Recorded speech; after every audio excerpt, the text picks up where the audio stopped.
Очень много времени. Жан Тироль, лауреат Нобелевской премии 2014 года. Сейчас Жан – это председатель совета директоров Тулузской школы экономики и также приглашенный профессор MIT, Массачусетского технологического института. Жан, наверное, самый или один из самых влиятельных экономистов нашего времени. Целое поколение экономистов учились по его учебникам, по учебнику теории игр, по учебнику теории отраслевых рынков. Всего Жан написал 12 книг. И Нобелевская премия была дана за микроэкономическую тему «Анализ рыночной власти и ее регулирования». Но вклад Жана в экономику не ограничивается микроэкономикой. Вторая статья Жана и первая в самом престижном журнале у экономистов «Эконометрики» была по макроэкономике. Всего Жан написал 12 книг, более 200 статей.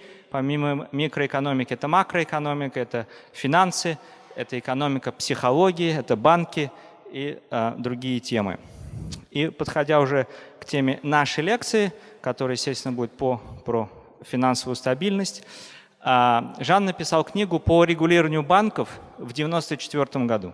В 2002 была книга про финансовые кризисы, то есть задолго, за 6 лет до финансового кризиса. В 2006 году Жан написал фундаментальный учебник по теории корпоративных финансов. Значит, сейчас тоже есть поколение экономистов, которые по нему учатся. И после финансового кризиса Жан написал еще 2 книги, значит, про, собственно, кризисы. Естественно, перечислять статьи невозможно. И мы подходим к теме нашей лекции «Финансовая стабильность, мир в безопасности». Знак вопроса. Звучал, может, как утверждение. Это мы еще сейчас узнаем.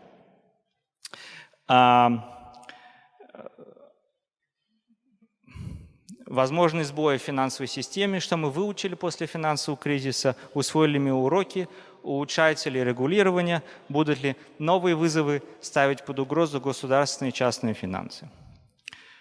Ну, значит, сейчас примерно Жан будет говорить около часа, потом будут вопросы.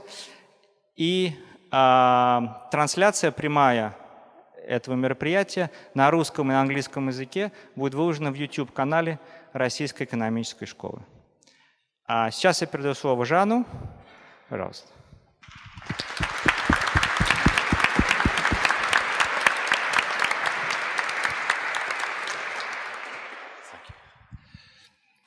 Well, thank you, Misha, and thank you for the kind words too, because I checked on the earphones what you were saying, and it was very kind.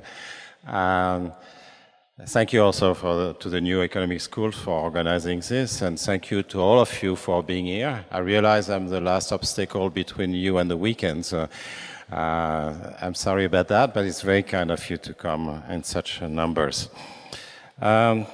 Misha talked about question marks, and I'm afraid that you may actually go back home with still a question mark, but you know, hopefully I will give some food for thought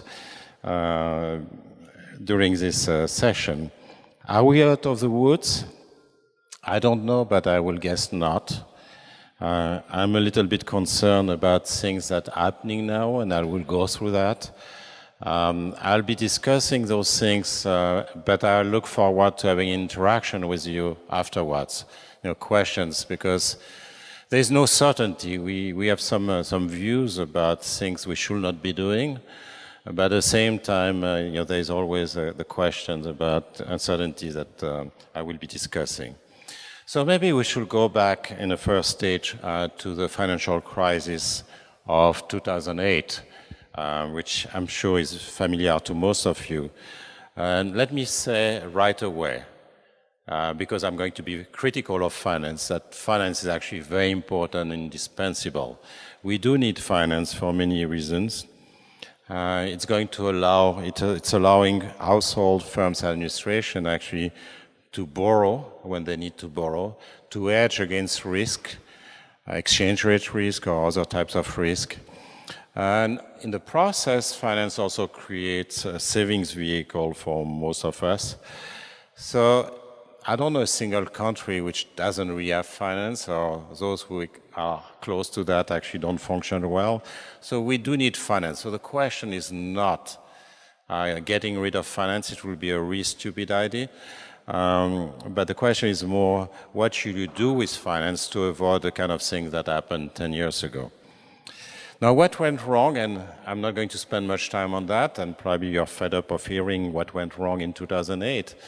But let me say a few words about what happened, because the same causes might have the same effects. So we had financial bubbles. For example, in the US, obviously, there was the subprime crisis, which was building on real estate, but not only in the US. If you take Spain or Ireland, there was a lot of investment by banks, directly or indirectly, into real estate. And when the real estate bubble crashed, of course, those highly leveraged institutions were in trouble.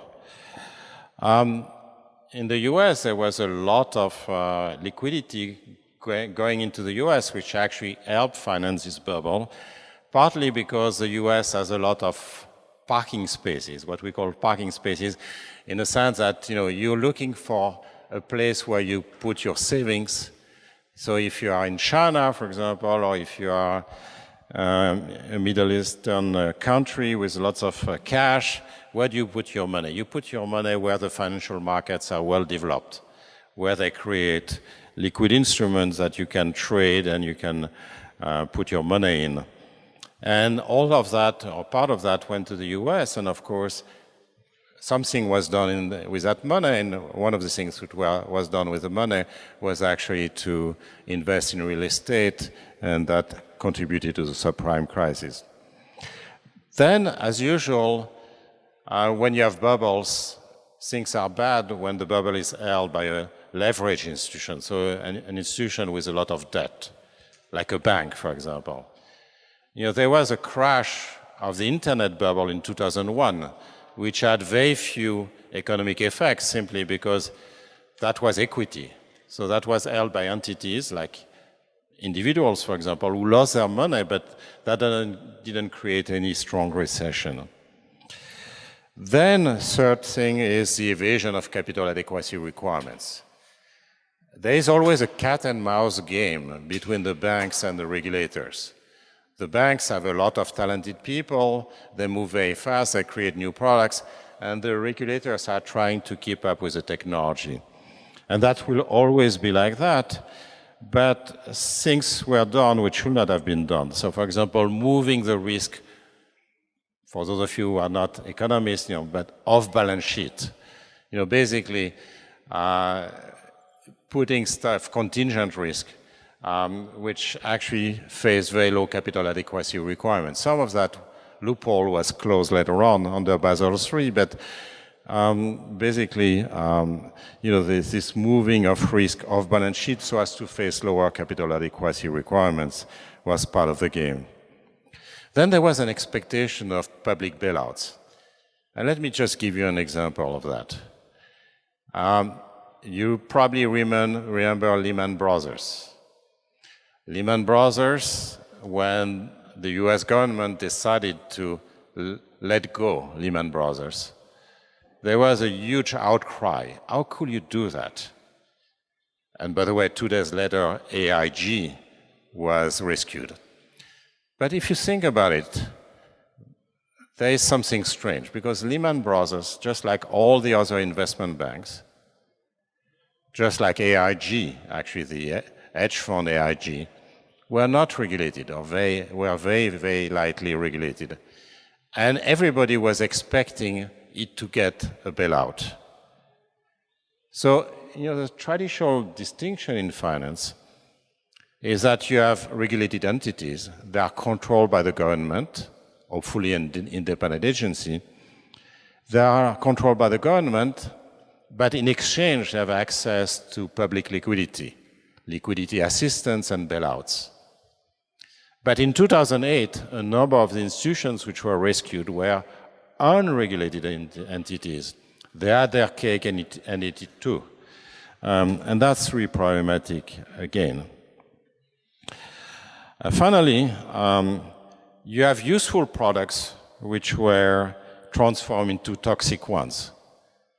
So, for example, if you think about a credit default swap, It's just an insurance mechanism. Insurance is good per se. So, for example, if you want to, you have one of your buyers might go bankrupt and not pay you back. You want to get insurance against that if you are a supplier. And that's a pretty good thing. A credit default swap should be a good thing. Securitization per se is also a good thing because it allows a bank to get rid of some of its assets and use that cash to reinvest into new loans and new projects. But in both cases, those instruments were completely abused. So something which was very helpful was actually turned into a very toxic instrument. Now, who is to blame? So after 2008, lots of people said the financial system, they were very greedy and blah, blah, blah, which is not wrong for some of them. But in the end, in my view, it's a state failure. It's a state failure because the government didn't do what it takes to regulate the banks in many countries. You are quite sure that if you introduce a number of loopholes, the less scrupulous people will actually use those loopholes actually to evade the requirements and so on. So people react to their incentive. And if you create bad incentives, chances are that some people are going to abuse the system. It's not very surprising. And you have to take that into account.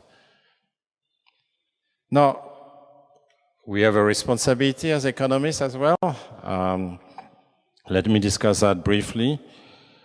Not that we were completely ignorant of the causes of potential causes of a crisis. You know, we had worked on asset bubbles, on excessive maturity transformation, capital requirement evasion, OTC market, and whatnot. So lots of those things had been studied, in part in technical papers. We were very bad at communicating our knowledge, that's for sure. We were also very unaware of the magnitude. So we knew, for example, that securitization could be dangerous. We knew that OTC market, over-the-counter markets, could be dangerous. But very few of us actually knew the magnitudes, because you have to be a regulator actually to know. You have to be an insider to know. And finally, of course, you know, some economists actually oversold the virtues, for example, of deregulation, financial innovation, and OTC markets. But also, you know, something that I explain in my book, Economics for the Common Good. Economists have a lot of strengths, but forecasting is not one of them. You know, it's not that easy for an economist to forecast, partly because our theories are not always perfect, partly because we may not have the data. You know, as I said, we were not insiders. Most of us were not insiders through the regulatory system in 2007 or 2006. And finally, there is something which is specific to economics or social sciences, that they are self-fulfilling phenomena. So if, for example, if you think about bank runs or currency runs, some of them are due to fundamentals, but they're also self-fulfilling phenomena, which you cannot predict by definition. They're very hard to, you know they may exist, but you cannot predict them. Now, that doesn't mean that we economists cannot do anything. And just let me give you a comparison. You know, you go to your doctor and you ask your doctor, am I going to have a heart attack? And your doctor will say, I don't know. In a week, maybe in 2 years, maybe in 20 years, I don't know. But what I can tell you is that your lifestyle is no good, and you should take this and this and that. And if you go and see a seismologist and you ask, you know, is there going to be an earthquake? The seismologist will tell you, you know, maybe in 2 months, maybe in 20 years, maybe in 5,000 years, I don't know. But, you know, I can tell you there's a risk. You know, and economists are not always that good at forecasting things, and we have to acknowledge that. We are much better at analyzing the kind of thing that could create a prime, for example, in a financial system, than at predicting when a crisis happens. So let me add this right away. I'm going to give you a few bad news, but if you ask me, is it going to be a crisis in Asia or in Russia or in the US in the next year? I will just stand there and say, what do I know? I mean, just I have no clue. I mean, you know, so let me just explain that a little bit more in detail. Now, that raises a question 10 years after, well, it's 11 years after, have we learned the lessons?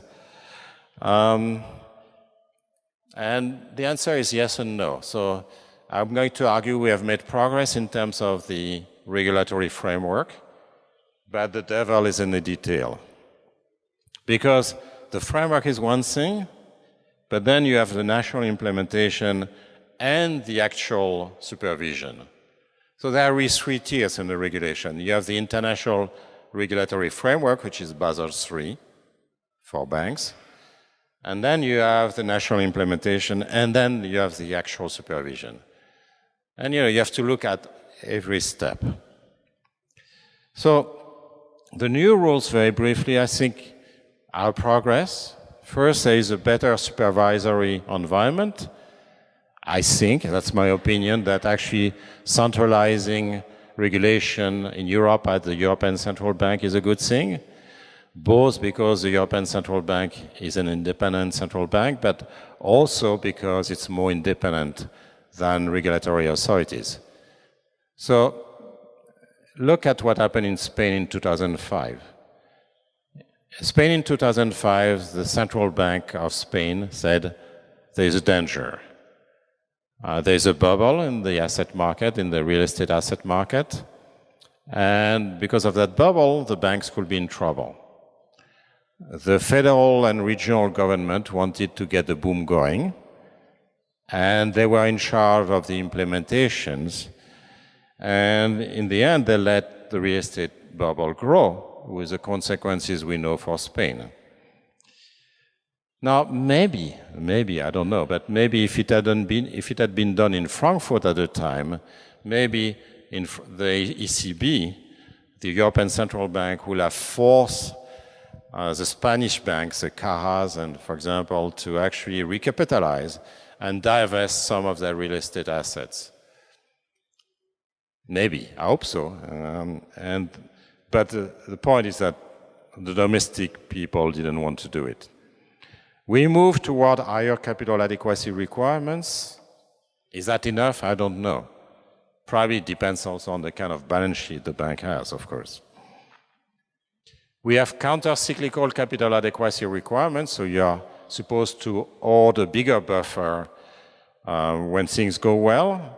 We economists had been advocating that for a long time. It's a good idea.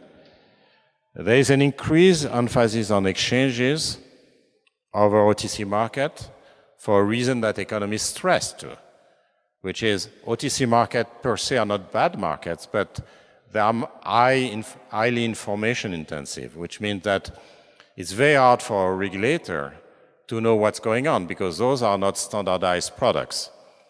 So actually OTC markets create a very high asymmetry of information between the regulator and the banks. And that makes it very difficult for the regulator to check. So the capital adequacy requirements were raised on OTC market. This is not Basel III, but in Europe we have broader bail-inability. I don't even know if it's an English word, actually. But it's used everywhere now. Bail-inability means that now you can basically cancel the value of a broader set of claims on the banks. So in the old time, it used to be the case that the shareholders would lose their shirt when the bank goes bankrupt, but nowadays, other categories can lose their shirt as well. So if you are, if you hold some kind of hybrid share, some preferred share or some COCOs or something like that, you may lose your shirt. If you are subordinated long-term debt holders, you can lose your shirt as well. And finally, we have introduced a liquidity coverage ratio and another ratio as well for liquidity. All of that, I think, is good, not perfect, but it goes in the right direction. So why am I worried? Well, I'm worried because of several things, and they don't apply equally in each country. So that the other thing is that different risks exist in different countries. The first thing, which is almost universal, is that when things go relatively fine, then governments have a tendency to deregulate. And then when there's a crisis, they rush to regulate and regulate and regulate, right? But the problem is that the crisis is prepared during good times, precisely when there is deregulation.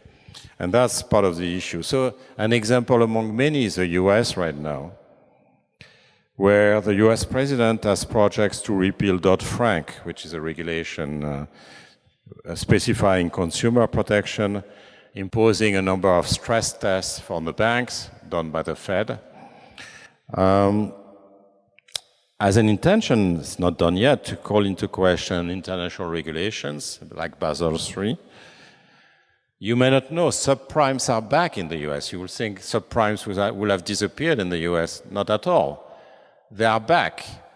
Probably you cannot see those slides, especially if you're on the side, but the subprime are back, but through a different channel. Now, it's exactly what you economists can predict. You strengthen the capital adequacy requirement for the regulated banks. So what happens? There is a migration. There is a migration to the unregulated sector, which is a shadow banking sector. There is migration. So basically, the subprime loans, which are very risky loans, have moved more or less to the shadow banking sector. Nothing wrong with that per se. However, there is something wrong if the American government, again, is going to be a residual claimant in case of a subprime crisis.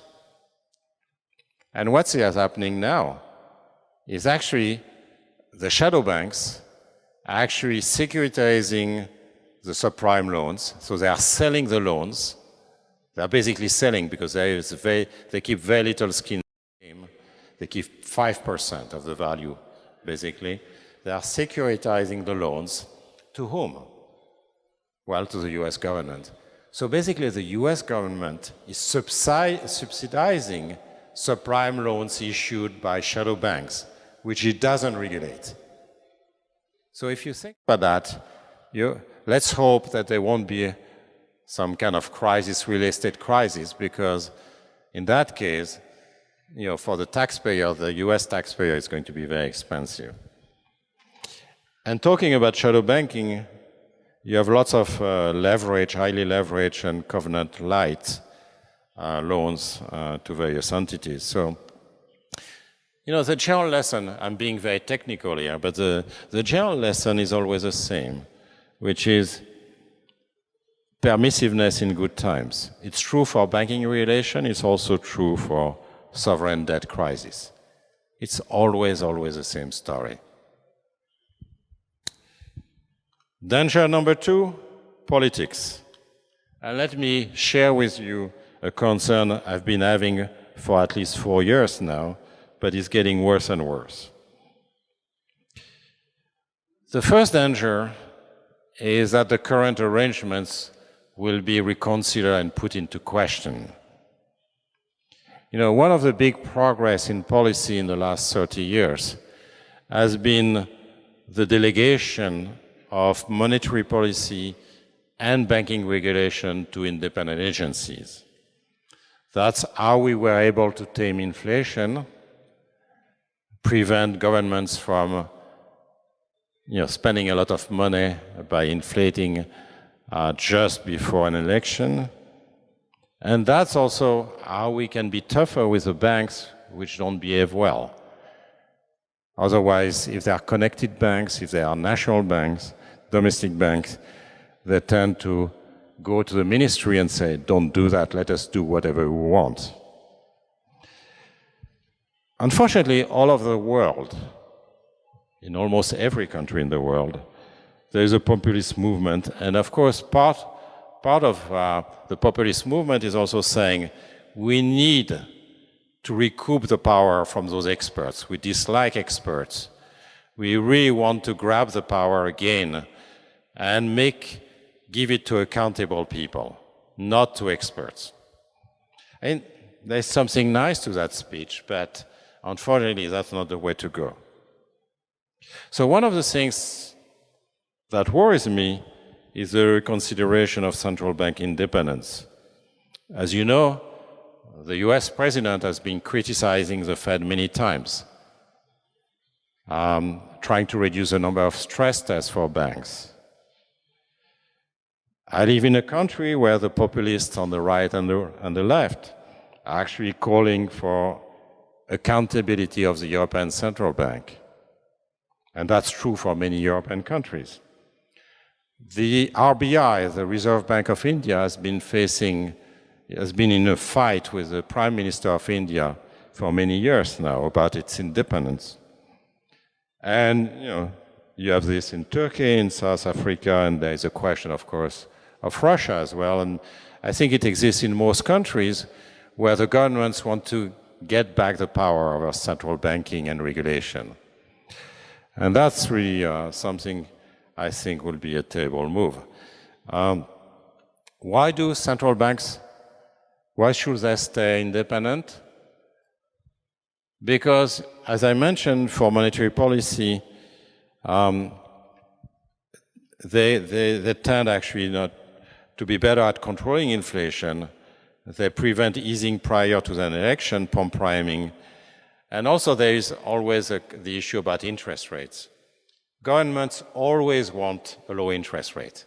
Sometimes it's good for Keynesian reasons. You want to rescue an economy. And then having low interest rate the way we did it in 2008 was a good thing. So low interest rates are not always bad. But there is a general rule, which is governments always want a low interest rate so as to boost the economy and increase their popularity. And also I think that independent central banks are better at maintaining capital standards. I mean, just look at what happened in Spain, for example, or what happened in the US when it was not done at the Fed. That's a concern. Closing politically connected banks is also an issue, and so on. So having an independent central bank, as long, of course, as you have the right people there, you need people to be very competent and to be independent, both from politics and from the financial sector, is actually an important thing. But I'm worried about the independence of central banks for two reasons. The one I already gave is the rise of populism, and the rise of populism is a rise toward the primacy of politics, which may be good sometimes, but in those areas is no good. I would say the same thing, by the way, for competition policy. And the other issue is large balance sheets. So after the 2008 crisis, the balance sheet of banks, of central banks, has gone huge because the central banks have brought a lot of liquidity to the economy. So their balance sheets have gone very large. So it's very tempting for a government to actually say, yes, we can do kind of fiscal things without call them fiscal, without needing any appropriation from the Congress. Because now monetary policy, unconventional monetary policy has become more and more fiscal policy, it becomes more and more a standard public policy, and that's going to be a good excuse for governments to take over those things, because they want to control that. So for those two things, I'm worried about central bank independence. By the way, I was worried 4 years ago when with the Greek crisis, because what we were doing in Europe with Greece was actually a fiscal policy. We are basically transferring money to Greece, which could be a good thing or bad thing, depending on how you do it and so on. I'm not discussing that. But I'm just saying there was a transfer to Greece. But the politicians didn't want to have an explicit transfer through the treasuries. So they really wanted the European Central Bank to do the job. But of course, when you want to cut the flow of subsidies, who does it? Then it's the European Central Bank. So imagine Greece would have left the Eurozone in 2015. It would have been a terrible mess, even worse, much worse, for the Greeks. It would have been a disaster for the Greek population. Who would have been blamed? It should have been the governments. But in practice, it would have been the European Central Banks because technically they were the one who pulled the plug. Even so, that was a political decision. So we have to be very, very careful with that. Fortunately, the Greeks took the right turn. They did the right thing. But we were very, very close to a disaster at that point of time. And that's when I started being worried about independent central banks. Another thing that, of course, in some countries can be an issue is state ownership of banks. And that's something which is difficult. We know, and I'll come back later on to my vision of the state. I'm actually in favor of a strong state, but you won't believe it after this slide. I don't think the state should be a player in the industry. I think the state should be a referee, should be a regulator, a strong regulator, but should define the rules of the game, should intervene when something goes wrong in terms of behavior, but should not be a player. State ownership of firms gives rise to several issues. First, it may be the case that the government nominates managers who are friends of the government and may not be the most qualified thing for the task, the most qualified people for the task. Then the government, as owner, sitting on the board of directors, can ask for policies that are going to increase the popularity of the government, achieve political goals. As a shareholder in those firms, the government also has incentive to create monopolies and get money from those firms, right? But to the detriment of competition.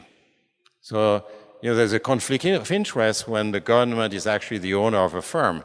It would like to get cash from the firm and would like to create monopolies, which of course is going to hurt consumers. And that's also a danger. And of course, for banks, there is the issue of implicit state guarantees, which, if probably is stronger. I mean, we have seen bailouts in the US where all those entities were actually private, but it's even worse when you're a public entity because the name is on the door, given that the government was not only the regulator, but was also the shareholder and basically running the firm. There's a higher tendency to bail out the bank. And that reduces incentive for managerial performance, and that destroys the level of playing field with the private sector.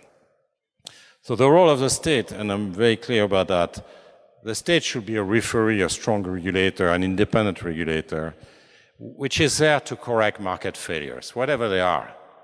That can be a lack of competition, that's what we do with antitrust. It could be consumer protection, that's what we do with banking regulation or food regulation. It could be a redistribution policy. It could be environmental externalities. That's what we try to do with carbon pricing to fight climate change. We don't do it enough. But that's the role of the state, to correct market failures. But the role of the state is not to be an actor in, and of course, finance infrastructure and public goods. Of course, that's part of the thing. So that's the second concern. The third concern is credit booms and asset price bubbles. Okay? We have seen many asset price bubbles in history. And we still think this time is different, just to use the title of a book by Reinhardt and Rogoff. But it's often the same. So often you have some kind of real estate bubble. And there is investment by banks in the real estate bubble, directly or indirectly. And then the banks are in trouble when the bubble bursts.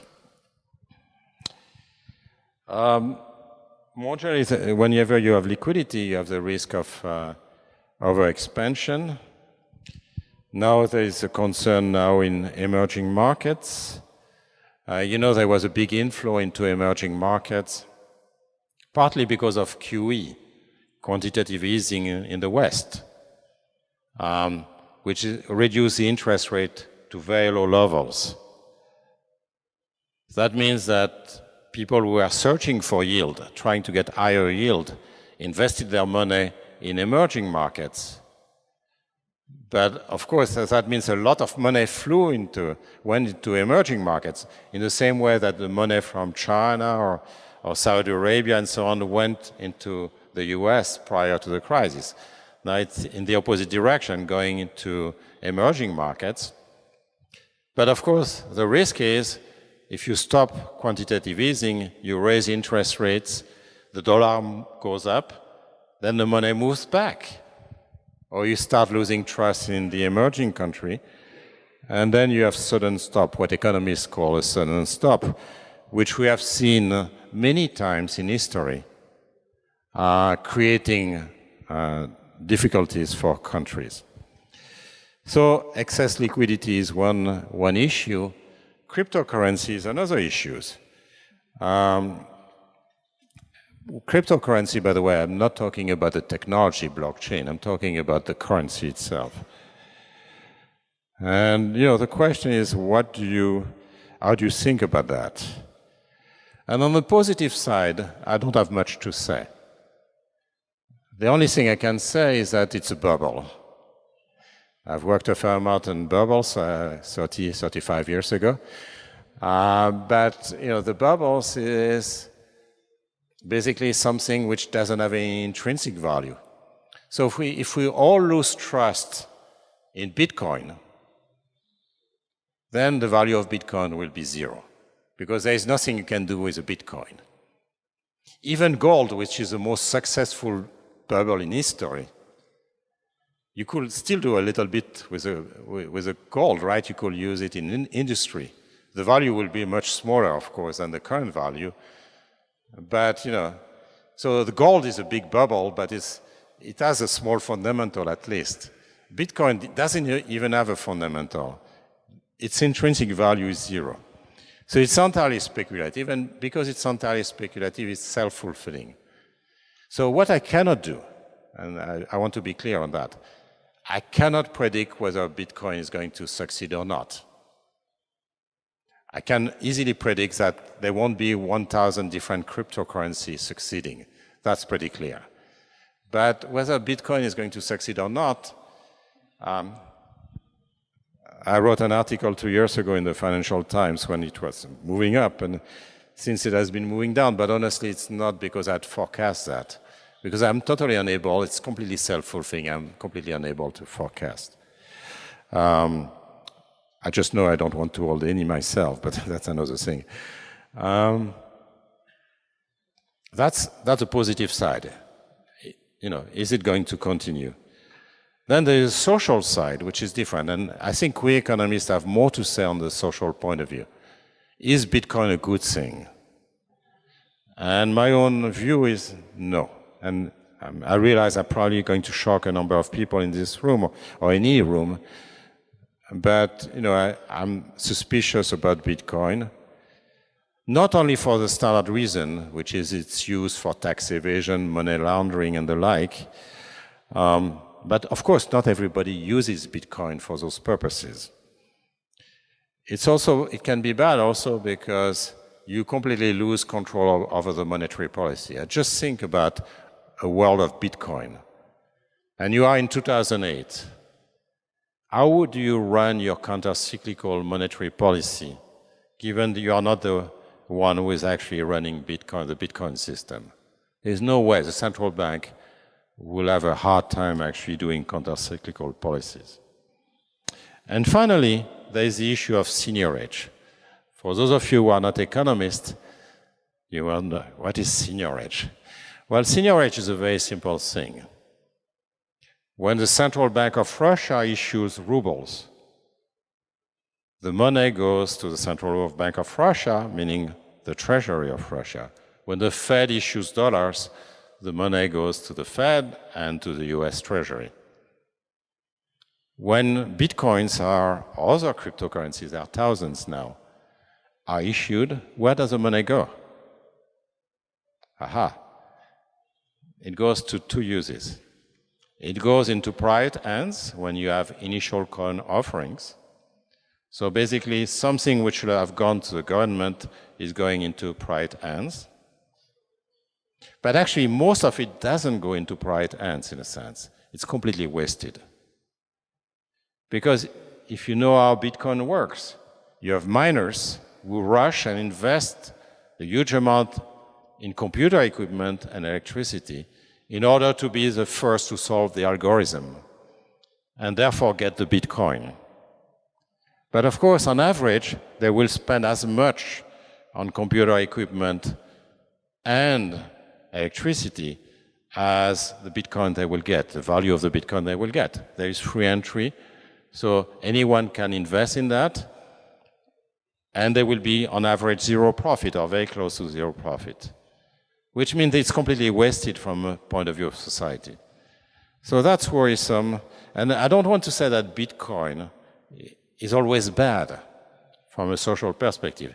You can imagine that in a state which is completely dysfunctional, actually Bitcoin could be used for savings purposes or transaction purposes, but on average, it's not such a good thing. So I realize I'm a bit of a reactionary, but you know, it's I'm not very excited by this development, to be honest. Fourth challenge, wish I a couple more minutes. I won't. Let me just say, the holdings of sovereigns, so that's not for every country, but certainly is something that worries some in Europe, for example. There are two completely distinct issues. The first issue has to do with the fact that, you may know, under Basel rules, when you hold sovereign bonds from an OECD country, so if you hold American bonds or treasury bonds or French treasury bonds or whatever, you don't have to have any capital charge in front. So you don't need to hold a buffer in case the value of those bonds will decrease. So you have no buffer that correspond to that particular risk. Okay. Now, that was fine because in the past, OECD country, their treasury bonds were kind of safe. There was no default, more or less. But now we know that there may be defaults on treasury bonds. That has happened with Greece. Hopefully that won't happen with Italy, but no, who knows? So now we know that treasury bonds can be risky because most of their countries have increased their debt tremendously for exogenous reason or because of the 2008 crisis. So you start wondering, it might be the case that there might be a default. Hopefully not. But if that's the case, that means that the treasury bond of an OECD country can be risky. If it's risky, you should have a capital charge. You should have a buffer to protect yourself against the risk if you're a bank. That's the first issue. But still under current regulation, they are still considered completely riskless.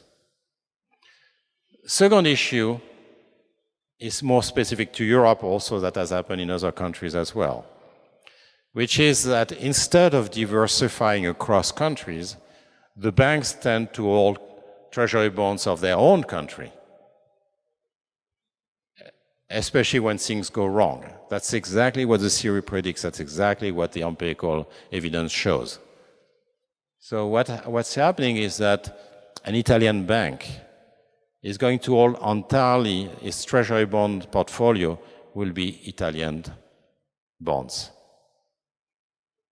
Instead of diversifying into French bonds, US bonds, German bonds, Italian banks hold Italian bonds. And that has been the trend since 2000, 2010, 2011. But what we are worried about then is what's called a doom loop. The doom loop is basically the loop between the state and the bank. So take the Italian banks as an example. I don't want to beat on Italy. It's just that imagine that the populist government keeps doing populist policies. Okay? And for the moment, the European Union has tried to contain that. But imagine that the Italian government kept, wanting to spend a lot and all those things without raising taxes. Then there will be even more concerns about Italy reimbursing its debt, its national debt. Okay? What this means then is that the value of treasury bonds, Italian treasury bonds, falls. Okay?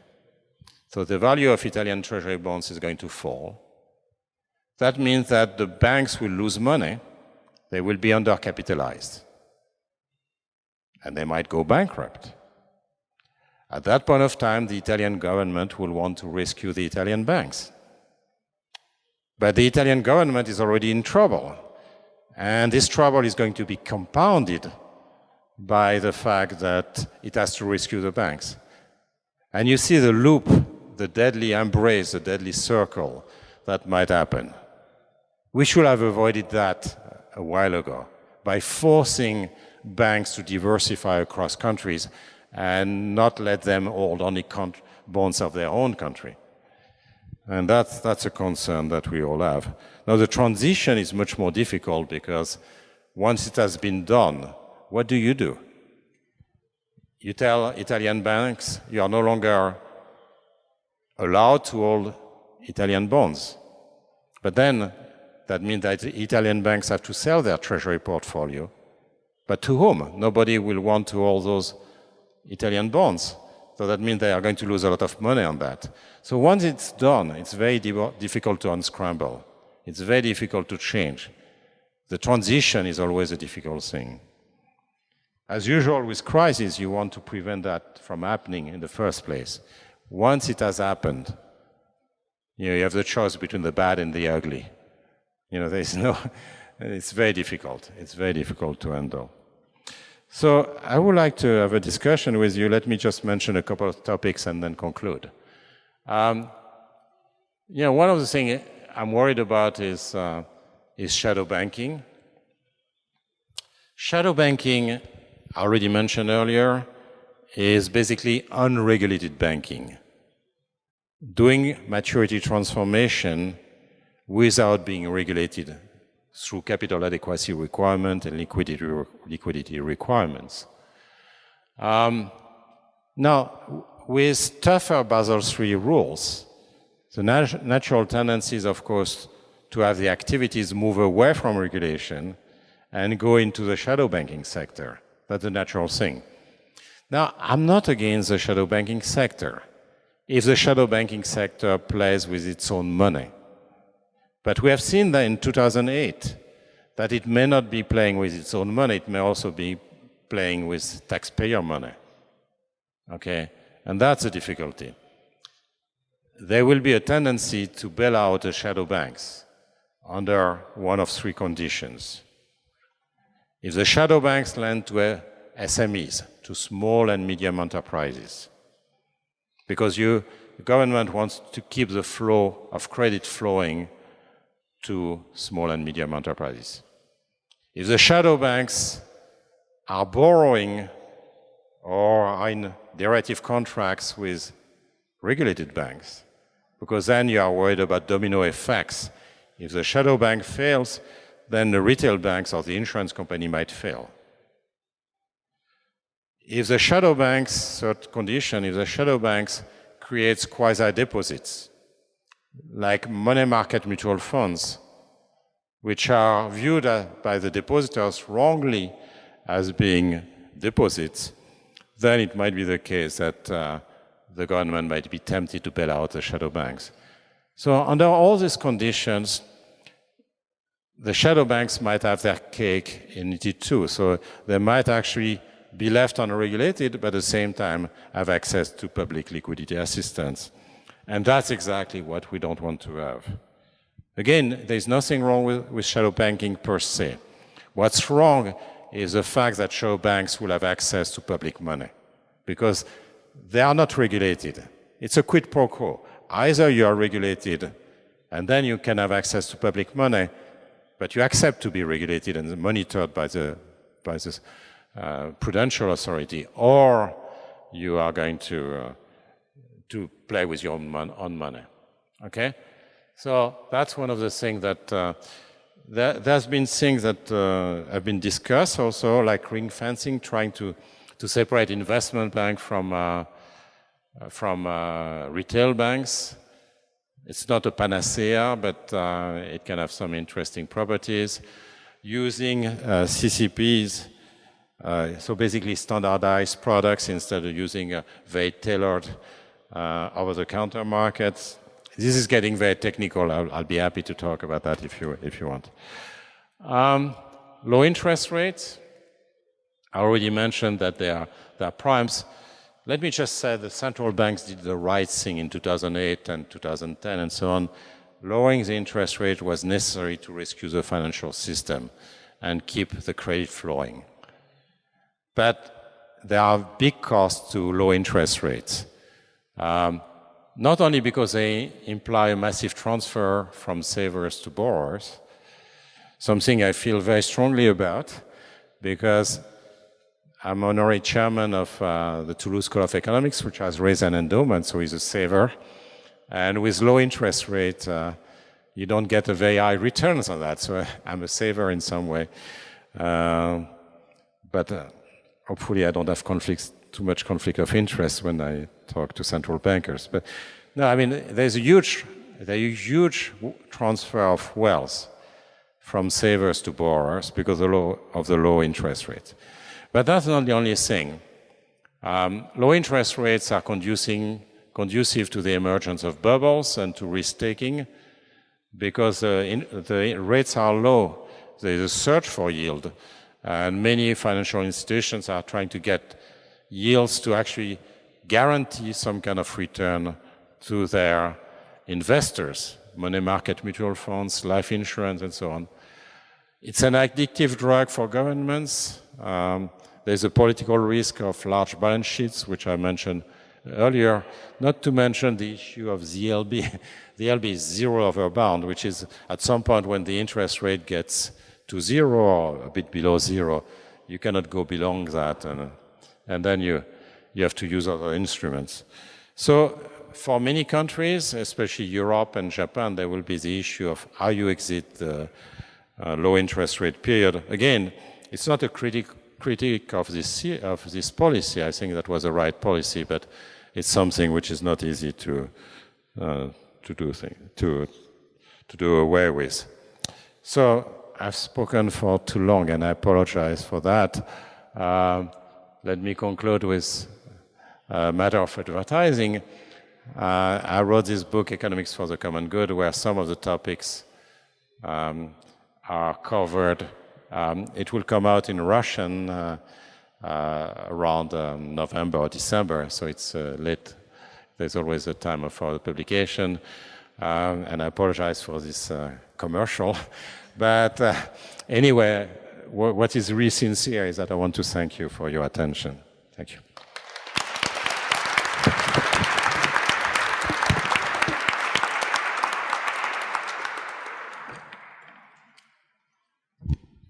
Thank you very much, Jean. So now we have time for questions. So I guess there is somebody with the microphone.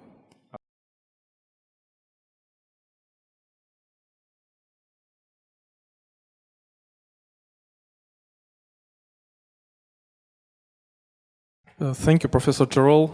My name is Alexei Tuzikov, and I would like you to ask a question about central bank independence. Don't you think that some of this criticism of central banks is justified, at least in the sense that, for example, let's take the example of Russian central bank. In 2008-2009 financial crisis and during the sanctions period, for example, interest rates were raised at the level of 5 to 6 real interest rate, and all this at the time that actually the economy needed a significant boost. But I'm afraid that when there is just a single KPI that the central bank has, like we have to keep to reach this inflation target, and that's it. So basically, we don't care about anything. The real wages declining for 5 years in a row. Okay, we need to get our KPI. As I understand, for example, in the emerging markets, there is a significant problem of currency depreciation, right? For example, when the price of imported goods is rising 100%, it's very hard really to keep this 4% 4% inflation target. So my question to you would be, don't you think that at least some of this criticism of central banks is justified in the sense that they should probably have a more complex KPIs in the sense that how they contribute to the overall economy, not just the inflation target? Well, I don't have a completely clear answer to that. It's a good question. Obviously, central banks try often not to take into account only inflation. They also try to look at the activity and see what they can do. And if you see what the Fed has done, for example, very quickly in 2008, it has reacted very fast to the crisis by taking some risk, and there's always some risk, but they have acted, and in the end they have minimized a recession in the US. And clearly in Europe, the central bank hasn't obeyed all the time the principle of containing inflation. Actually, now it has been hard actually to create some inflation. It was a little bit of a surprise. So we should not be obsessed. I agree with you. We should not be obsessed with just a single target, because of course in the end we are trying to keep economic activity alive, maybe not only entirely in a short-term way. And same thing with emerging markets. So emerging markets, we have come back from the old tradition of free capital flows, for example. We know that capital flows are good, but they have to be contained. The Washington consensus, I don't know if it ever existed, now has been put into questions, including by Washington people, by saying maybe we should contain capital flow, because we understand better now the mechanics of capital flow, and it can go into countries and finance bad investment and speculative bubbles. That happened in Spain too, right? In Spain, the money from Europe came into Spain, financed some good infrastructure, and that was very useful, but then financed also some less useful infrastructure, and then finance the real estate bubble. That's not what we want. And of course, when things stops, because there is some doubt about the solvency of the country, there's a sudden stop which is very damaging for the economy and for the people, because the Spaniards suffered quite a lot, and it could have been avoided. So, two answers. The first is yes, we have to be a little bit more flexible on the target. Also, I'm not a macroeconomist. I'm dealing with some part of macroeconomy, but economics. But we always have to consider also the activity, the real activity, and clearly many central banks care about credit flowing to SMEs, for example, which is part of the reason why they do that kind of policy. But also we are learning by doing, and the environment changes, and that's part of the role of economic theory and economic empirical work, is actually try to help us predict, anticipate, which we economists honestly don't do enough. And I could apply that to many other areas. We have to anticipate more. And everybody has to anticipate more, not only the economists, of course, but this is the kind of thing we want to make progress on, so as to, but clearly, things are changing, the consensus has been modified, and so on and so forth. So I hope it's encouraging.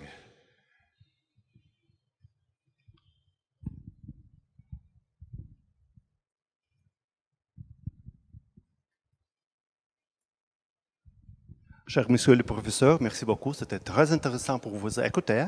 Je vais vous demander d'abord en anglais et puis en russe. Demand for liquidity depends on, basically, on demand for money, non-consumable money.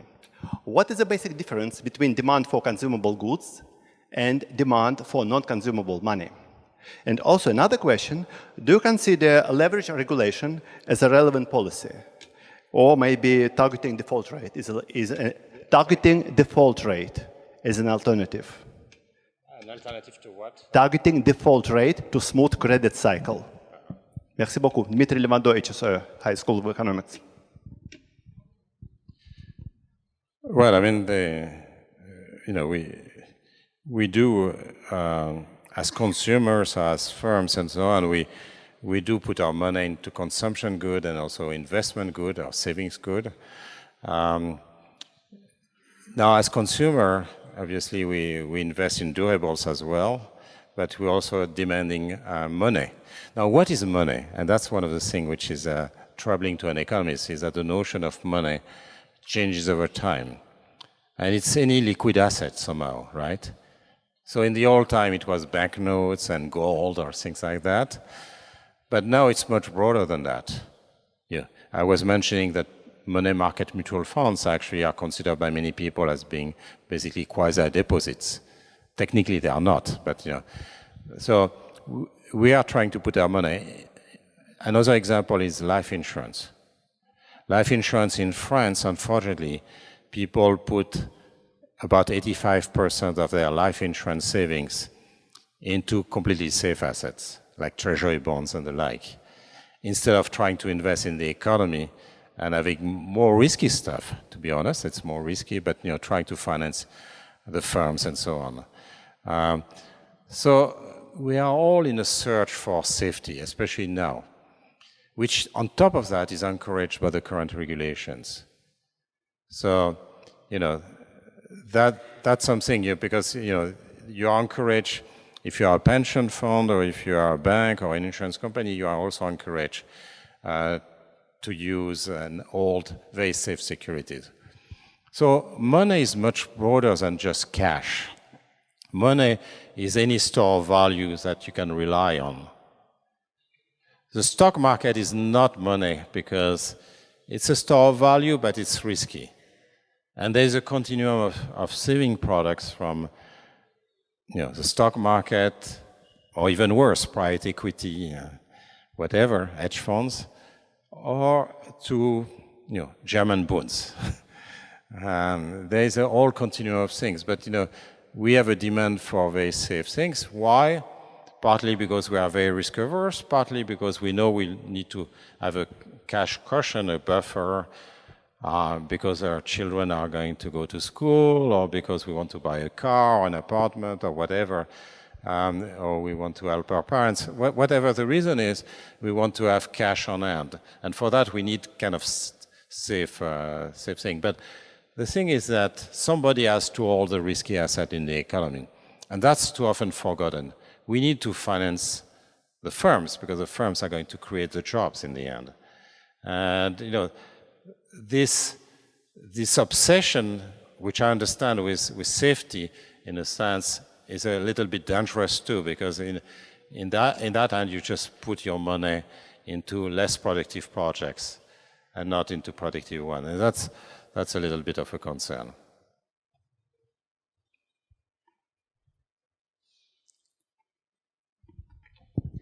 Thank you very much for your presentation. My question is about central bank digital currencies. So there is an ongoing debate on the thing. Think of digital cash, or all this talk on the movement from fractional reserve banking to 100 reserve banking. So what is your opinion on that? What advantages and disadvantages would you see in this movement to give central bank more power, in fact, as the consequence of introducing some kind of central bank digital currency which could be used by private sector? Thank you. Well, there is nothing wrong with digital currencies which are issued by the central bank, because the seniorage will go to the public sector anyway. the only thing I want to say, it's a good thing to do it, but you don't want to distort the level playing field, because there are other ways of having digital payments.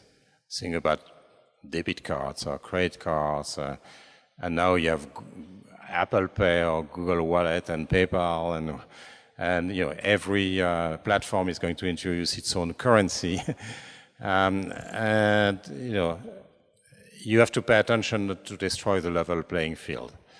You want the most efficient way of payment, mean of payment to win, actually. But per se, I don't see anything wrong with actually digital cash actually supplied by the central bank. It's perfectly fine.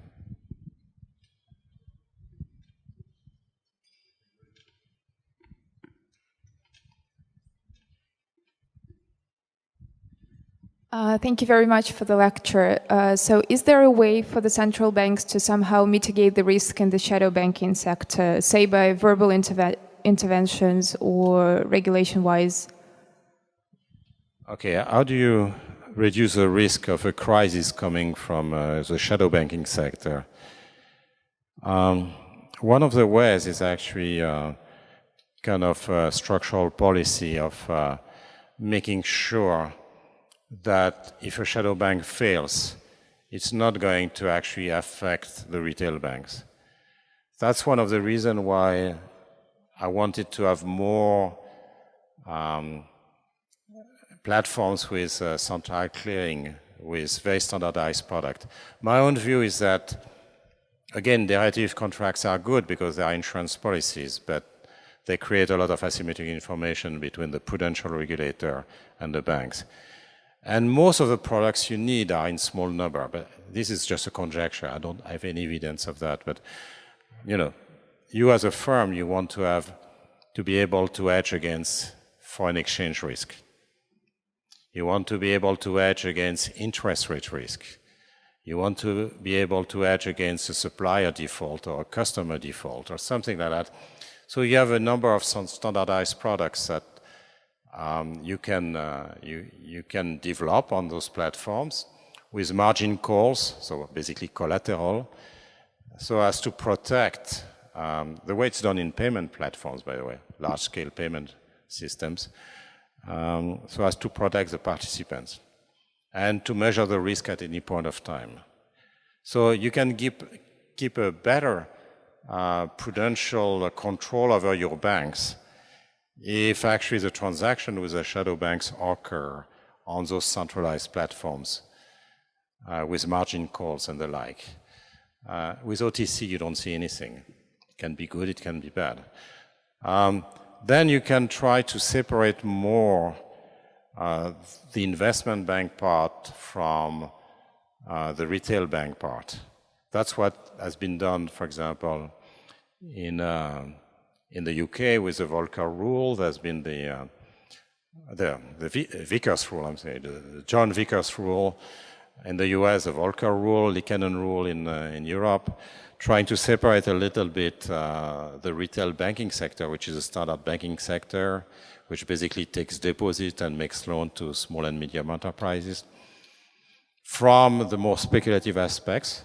Speculative is not bad, but you don't want the speculation actually to contaminate the retail banking sector. So try to separate the two a little bit more. It's not the panacea because in the end, if you look at 2008, a number of pure investment banks got into trouble. The 5 largest investment banks in the US, or AIG. And you also had pure retail banks, which actually got into trouble. So, separating the retail bank and the investment bank is not going to solve every problem. If only because in the retail bank sector, there are still lots of ways to take risk using very simple products. For example, subprimes, some kind of products like lending for real estate is obviously an easy way to take risk, right? If you go to subprimes. So it's not going to solve every prime, but having a bit more separation is also a way of trying to contain the shadow banking sector, especially prevent the shadow banking sector from having directly or indirectly access to public funds, which is what I don't want.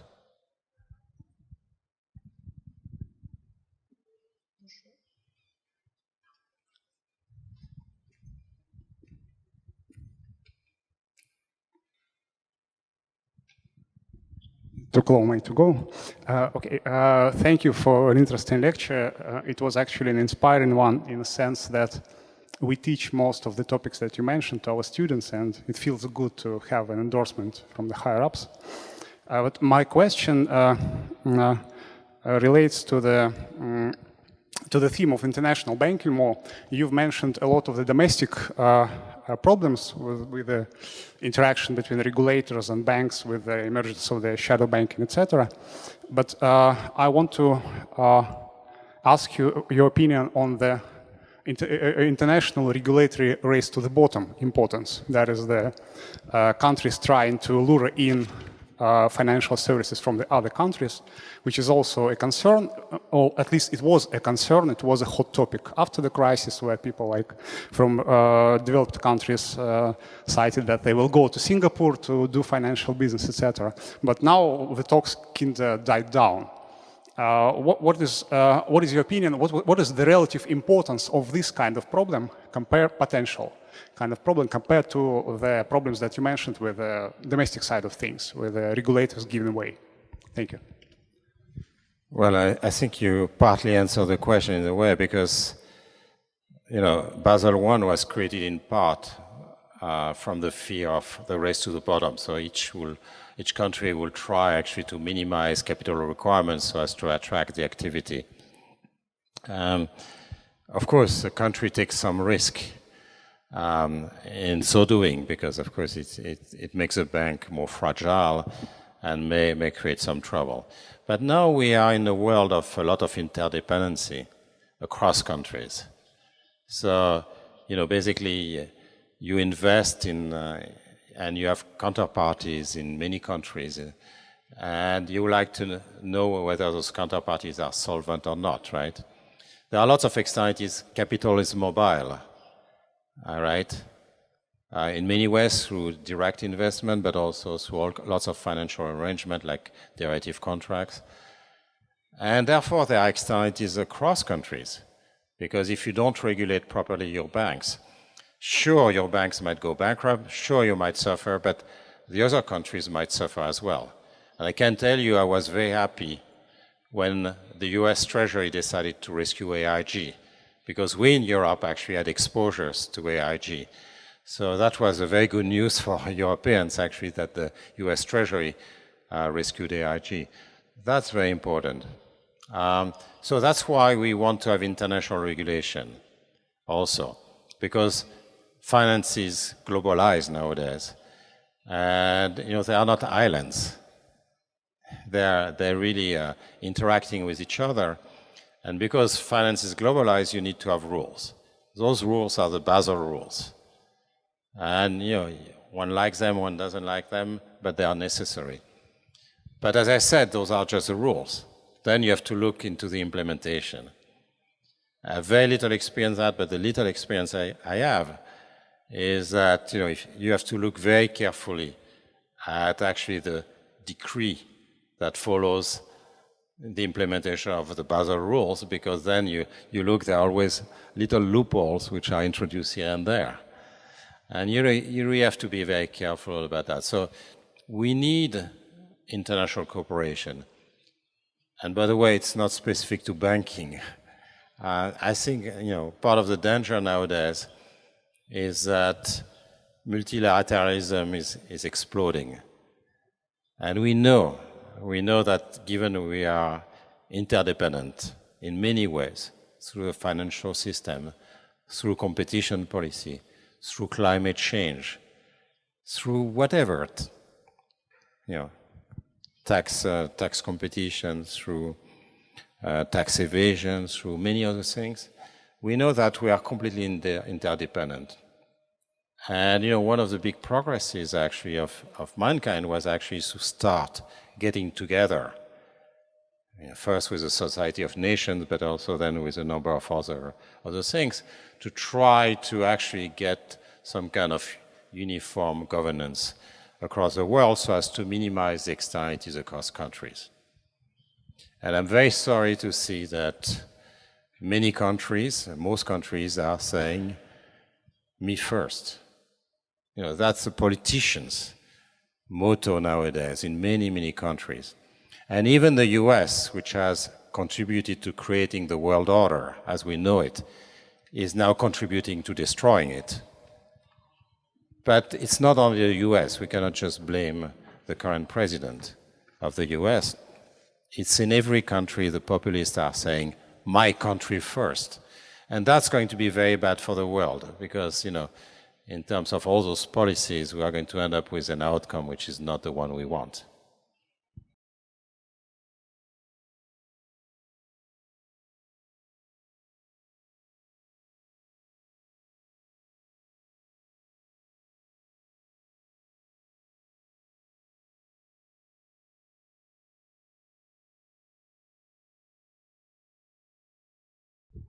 Thank you very much for your lecture.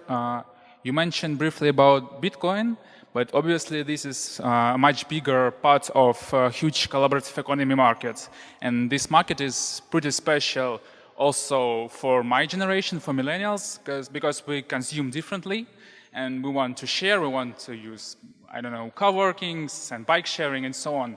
And the first question is, how do you relate banking system to this new emerging market? Because we consume differently. And the second question is how to regulate this market, because there are a lot of issues with Airbnb and Uber in different cities around the world. So I know that forecasting is bad, but at least I want to hear your opinion about this situation. Thank you. Well, it's another good question. I mean, it all depends on what Bitcoin is used for. It can be used for speculative purposes. It can be used for transaction purposes. Not yet. Not yet because it's too expensive, the price is too volatile, the transaction costs are too high. So you still prefer to use your debit card rather than using Bitcoin to transact. And then it can be used to evade regulation, financial regulation. So something I'm concerned about, also it starts to be reduced now, is that people do intermediation with the new technologies. And they are de facto banks, but they don't want to claim they are banks because they don't want to be regulated. So for example, you could have crowdfunding platforms, which basically gives you some debt. It can be done also through cryptocurrencies. It can also be done, to be honest, in dollars, right? But those platforms don't have any equity of their own. So they are just like banks, they are intermediaries, their role is to monitor the borrower so that, you know, because you and I, when we put our money somewhere, we want to make sure there is a reasonable chance that we'll get our money back.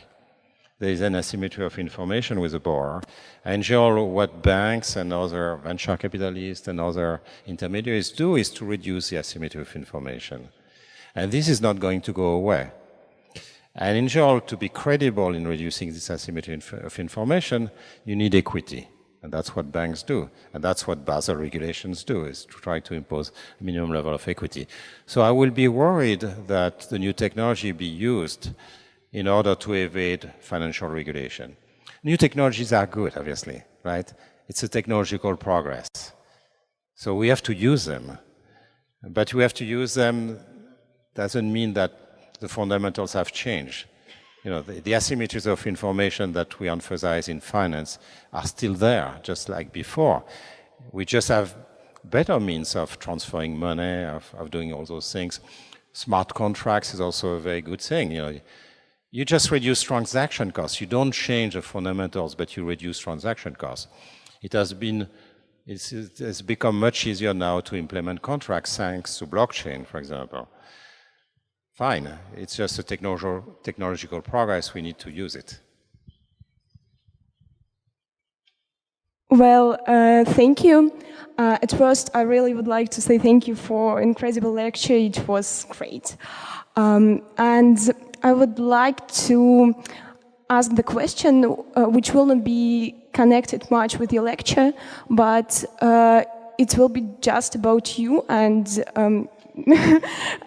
maybe about some of your advices. I think you are the winner of the Nobel Prize in economics. You have reached the greatest tops ever. And I think you may say a few words for all of us, people who connected with economy in different ways, but we all really enjoy your work and think it's really incredible. So maybe you have any advices connected with, at first, education, secondly, with lifestyle, and thirdly, just free topic, whatever you can say for us. Okay. Thank you. Yeah, winning the Nobel Prize is wonderful, and I recommend the experience. But no, let's be serious. If you had asked me when I was your age whether I will win the Nobel Prize, I would have laughed. I chose this profession because I just loved it. Actually, I discovered over time I loved it. You don't become a researcher like this. You learn and then you try, and not everybody has a taste to be a researcher, of course. It's part, and I love the profession. I'm just as happy when I do research now than as I was a student. So I did it because I loved it. I was probably a little bit, I worked hard and was in the right place at the right moment. And, this is actually very important. So my success is actually the success of many people. My teachers, my co-authors, my students, some of them are in the room, and so on. And, if you are in the right place, and if I give credit to myself, except for working hard, is also to be in the right place with the people who stimulate you. And that has nothing to do with research, actually. If you have people around you who actually stimulate both your mind through their thought, but also your passion, who are enthusiastic about their work, it's half of the way, because, you love your work. And, if you love your work, chances is that you're going to be successful. It's not a sufficient condition, but it's certainly something that facilitates. And, more broadly, I will say, be careful, invest, know where the right places are. Where you get a good education, that's very important. Ask Misha. Where you get a good education, where do you go? And what will be the good training? It's harder to do because we know that now with AI and machine learning and big data, many of the jobs are going to change in the future. So the job you are going to have now may not be quite the job you have tomorrow. But if you have learned how to learn, then it's going to be very helpful for you to adjust, not change job, but at least change, adapt to the new environment. And we'll need to adapt faster and faster over time with the new economy, and that you have to realize. But in the end, passion for your work is really something which is very important. So find what you like. It took me a long time, actually. I was not trained as an economist, by the way. It took me a long time, actually, to find exactly what I wanted to do. But then when I found it, it was just pure pleasure. Okay, I think it's a great moment to finish. So thank you very much for talking to us.